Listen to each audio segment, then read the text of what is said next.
So right here is where the legs end and the body begins. So our lymphatic system, our lymphatic vessels start at the periphery, they move inward, merging into larger and larger vessels, and eventually we have fairly large vessels that can be called lymphatic trunks. Mainly the lymphatic trunks, these large lymphatic vessels, run along the bones, along the major bones, and usually on the inner side, that is, where we are protected, where these vessels are as shielded as possible from the external environment. This is because the vessels can be easily compressed. They are very passive, the lymphatic vessels. If we take the leg, for example, the vessels run right here, inside, along the tibia. Here, they go under the popliteal fossa, and in the popliteal fossa, there is a lot of loose tissue and many lymph nodes. That's why, in classical massage, we don't use classical techniques on this area. We don't do percussive or friction movements there. But in anti-cellulite massage, we do massage this area quite thoroughly. Next, the lymph flows out from under the knee to the inner side, right here, between the substantial muscle mass of the quadriceps and the significant mass of the adductor muscles. There is a sort of natural channel, and in it, along with the main artery and the accompanying vein, a large and crucial lymphatic vessel also passes. The lymph flow then meticulously goes to the inguinal area, passes through the subinguinal ligament, and then the lymph flows into the abdominal cavity. Logically, from the right side, from the right leg, the lymphatic vessels from both legs converge in a single central point, roughly in the area of the navel, just a bit to the left of the navel and a little lower. Here the lymphatic ducts from both legs come together and form the common thoracic duct, which is located slightly to the left.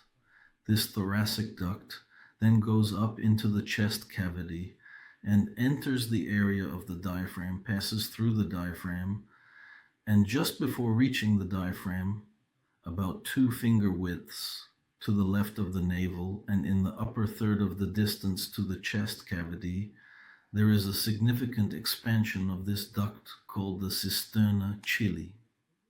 Then the thoracic duct enters the chest cavity in the mediastinum area, and as it moves inside the chest, it comes out in this area. And here I should show that it enters this region, and on the left side near the clavicle, it flows into the left subclavian vein, where the lymph mixes with the blood. There is also a right lymphatic duct which enters the right subclavian vein, but the right duct does not collect from the whole body. It only collects from the right side of the chest, a small area, from the right breast in women, the right arm, the right side of the face, and a bit of the neck. All of this drains into the right lymphatic duct, which also empties into the right subclavian vein and mixes with the blood, then goes to the heart. In this way, our overall lymphatic circulation system is one way. It goes from the periphery toward the heart, so it is a non-return system.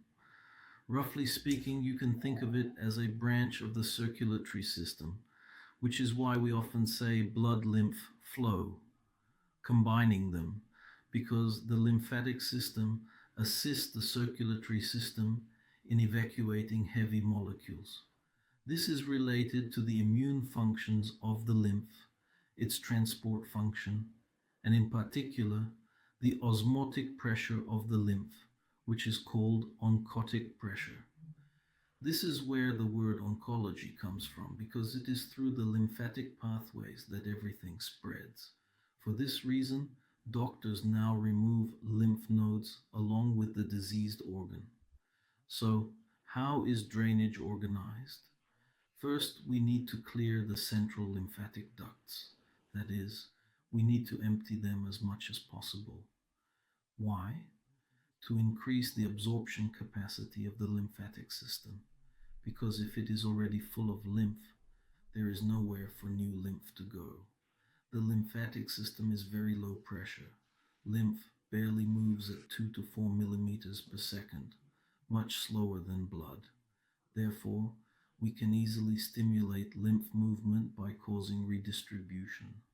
Periodically, along the lymphatic pathways, there are so-called lymph nodes. Here it gets more complicated because pushing lymph through the lymph nodes is not really correct, but we can somewhat stimulate its passage. The thing is, lymph passes through a node in 3 ways. It is filtered in the soft tissues of the node, passing through labyrinths and undergoing certain changes due to contact with the walls, or it can pass transcapsularly, almost directly under the capsule with little processing.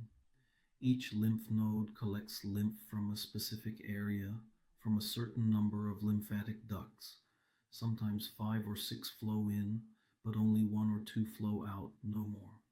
So it acts as a local collector that gathers everything. When we perform certain lymphatic drainage techniques, we can also use vibration in the area of the lymphatic ducts and light pumping movements to stimulate movement. We never do anything forceful. The lymphatic system does not tolerate force, and lymph nodes do not tolerate pressure, squeezing, or rubbing. That's why you shouldn't use classical forceful methods. Gentle pumping won't hurt, because if gentle pumping or light pressure could damage the lymphatic system, we would have all died out already, since we constantly do this ourselves. The same goes for, say, breast massage. If mechanical impact on the breast were harmful, humanity would have died out, because men, one way or another, also touch breasts, and it doesn't really harm them. So, this is just a precaution.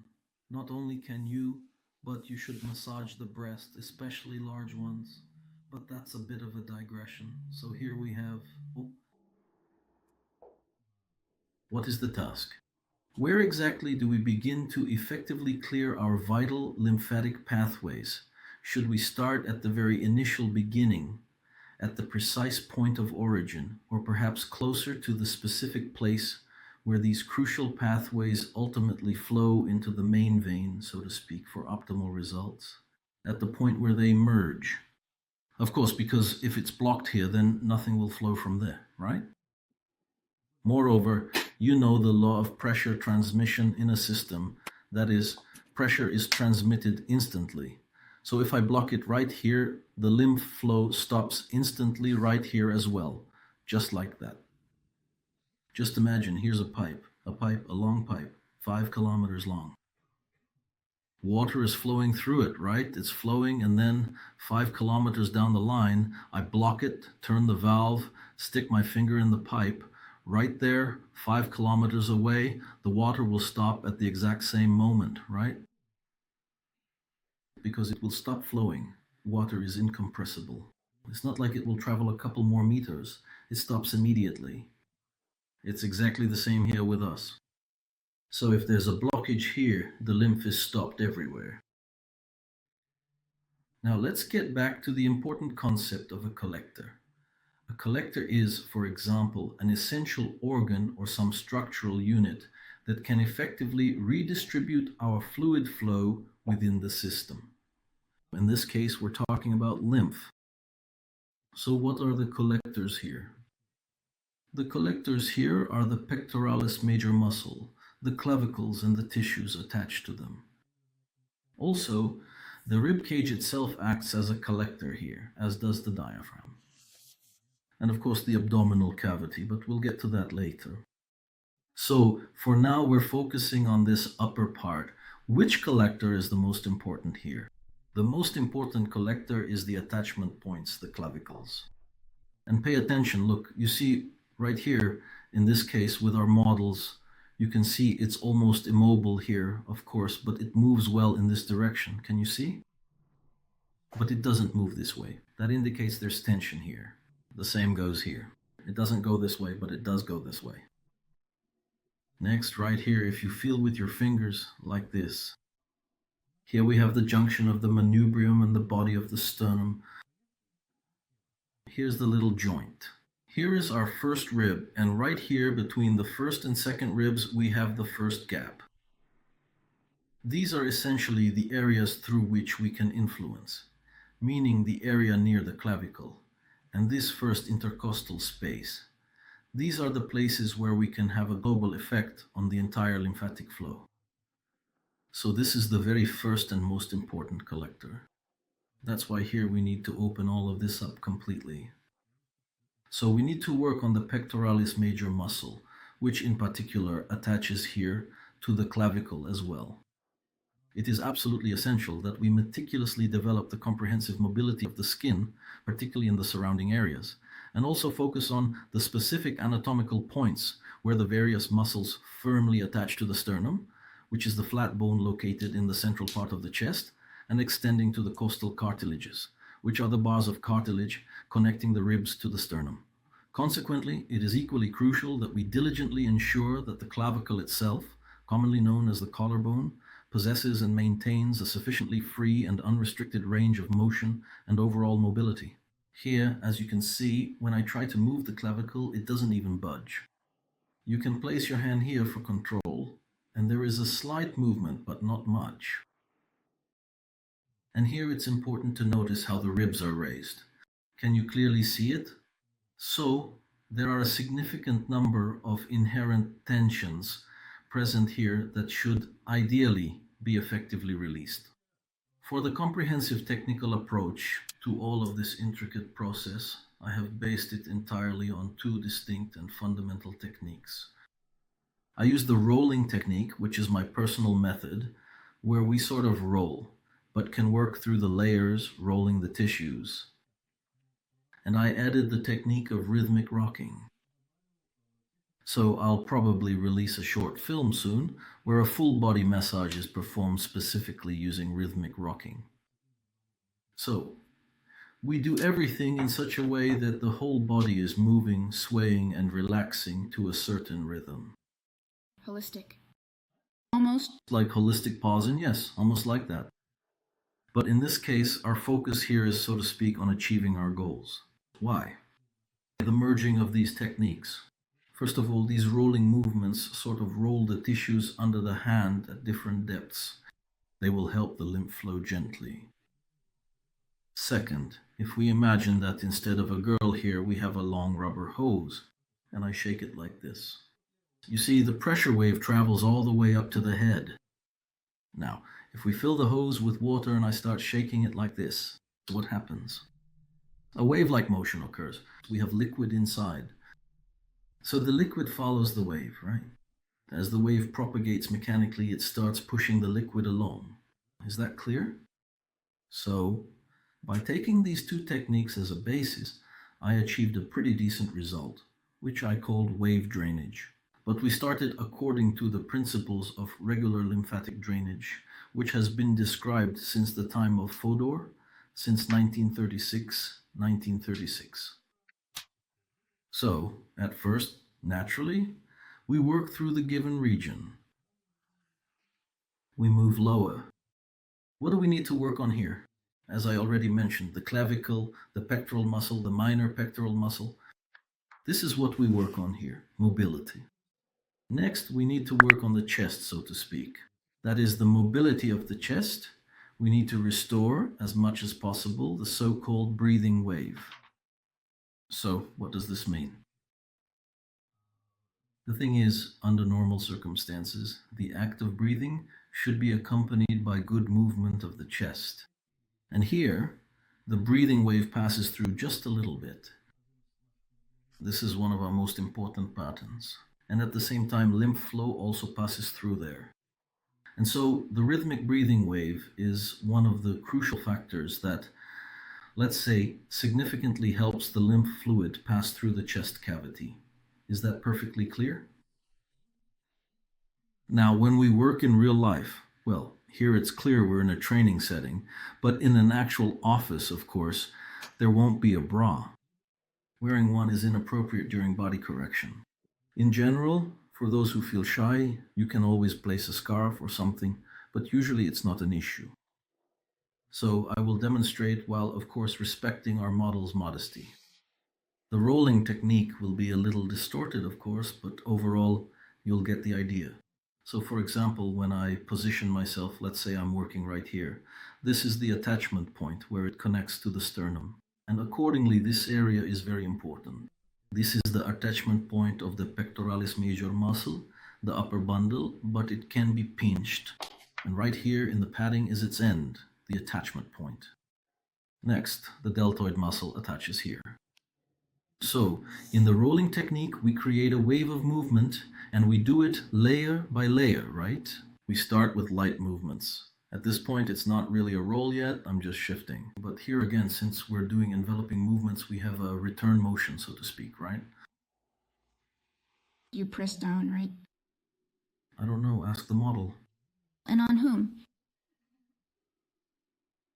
This is how we grasp it. Here we have the end of the pectoral muscle. And here we have, and that's why we envelop it like this. See, we pull here, as if stretching the tendon attachment here. That is, we position our hands correctly, of course, in any case. And most importantly, we need to maintain tension right here. Not with jerky movements. Right now mine are a bit jerky because it's a bit awkward. But actually what we need here is to maintain the stretch of these tissues, and accordingly to improve the mobility of the clavicles. Like this, you see, I focus here, rocking in one spot, then moving to another. Over here. Will you get it today? Why? Get what? To put the video up. Then get it for everyone. Just post it already. Of course. Especially for you, you'll get it. And look, after working just a little bit, you can already compare the degree of mobility here. Just compare it. Look, check it. From this side, from that side. See here already. There, it's already a little warmed up, isn't it? Yes, indeed. Well, I distinctly remember doing it on purpose. I meticulously redid the entire process, carefully considering exactly how to effectively and clearly show it to everyone. I hope you did too. So we've worked here, you see, there's a difference. Naturally, I won't finish everything to the end, because in a very good and beneficial way, you can still effectively and thoroughly work on your shoulder right here, precisely at this moment. That is to say, we can simply and easily take this opportunity and diligently work on improving it, ensuring a comprehensive and effective approach. The same, in a manner that relaxes the shoulder a little and loosens the tendons. You can see that our shoulders are raised. Yeah, see, right? There. Again, we lower them. So you get the idea, right? So we grasp the pectoral muscle, work it through in this area, and also work on the lower bundle that goes here to the ribs. Next, using the rolling technique, we can also work on the rib cage, making these light articulations with it. So the main goal is to make the rib cage more mobile. There. Sometimes if the rib cage is very stiff and immobile, you can have the person lie on their side. But here, everything is fine with us. There. Here, mobility is all good. This is quite an important point. We also work in this area here. The same thing. We do a circular rubbing motion here because, as I mentioned, due to the tension from the abdominal muscles and the converging tension from the chest muscles, a rather strong area of tension forms right here. And for many people, everything here is really, really tight and not very mobile. And right here, that is, I make a vibrating motion, but the main focus of the application is right in this spot. Is that clear? And basically, this is how we should go over the entire chest area, improving mobility. We can even go over specific intercostal spaces in certain cases to help release them. So we sink our fingers in and again perform this kind of articulation. and by moving the fingers along the intercostal space, or you can also create some tension by pulling towards yourself. Do you feel how your fingers sort of dig in between the ribs, right? And because of this, the area expands and relaxes. Should you work on one side first or then switch to the other the same way? Here, you can pretty much work from one side. But for convenience, of course, you can switch sides. For example, if it's more comfortable for me to work with the chest from over here, I'd rather switch than work from over there. But you can do it this way too. It depends, for instance, on Alexander. He has long arms. He can even do it from here. But I'm a bit more modest in size. Given my build, I'll just work here individually. Choose for yourself. So, the task here is to relieve the deep-seated tension in this area.